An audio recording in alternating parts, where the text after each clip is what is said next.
At 7 o'clock, we got our second of our two 7 o'clock games for week 0. We got New Mexico State, who went 4-8 last year. Charlotte and Florida State, who went 5-7. Not that much better, but better. Florida State favored by 31.5 points on the CW. Logan Fife has gone 2 of 4, 362 for the Aggies, threw for 2,240 yards, 11 touchdowns, 12 interceptions. Kadarius Callaway's had 115 carries for 438 yards and 3 touchdowns. And Donovan Falpel has had 61 catches for 661 yards and 7 touchdowns. They bring back Fife and Callaway. They lose Falpel. Tommy Castellanos for the Seminoles got 180-309, threw for 2,760 yards, 15 touchdowns, 9 interceptions. Also has 137 carries for 557 yards on the ground with 9 touchdowns.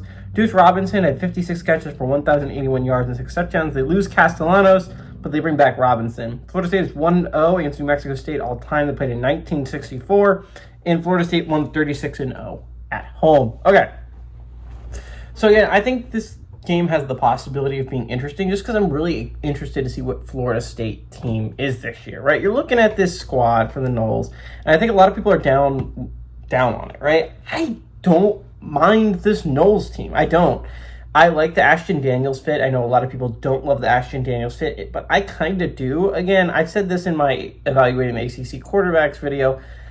Norvell just works better with mobile quarterbacks. He doesn't do well with quarterbacks that aren't extremely mobile.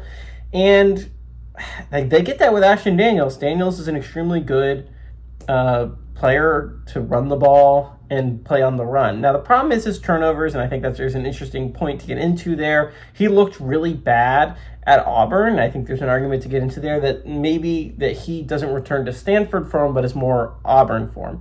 But I'd like to point out that ACC, as much as I like the ACC, is not as strong a conference as the SEC. So Stanford level might be more of what you're getting here. And he played well at Stanford. He's going to have more talent here than he's had basically anywhere else at Florida State. I like the Ashton Daniels fit. Not to mention, this is just a bad New Mexico State team. I don't think that it's that insane to see. I think Florida State can compete for an ACC title this year in a playoff spot. This is a big year for Norvell when you're talking about contract year. He's had back-to-back seasons that have been lackluster, to say the very least. Obviously, he has that amazing 13-0 season, and no one's going to be able to take that from him. That was an amazing accomplishment at Florida State, and it was kind of rigged that they didn't make the playoffs here. But in the last 2 years, Florida State's gone 2-10 and 5-7. That's just not good enough at Florida State. And I think it's going to be really interesting this year how Norvell does with Ashton Daniels. They looked good to start the year with Castellanos, and things fell apart. I expect things to start out pretty well with Ashton Daniels as well, although week 1 will be really interesting. We're going to get into that SMU game in a later video, but I do really like Florida State here to win, and I like them to cover that 31.5 point spread.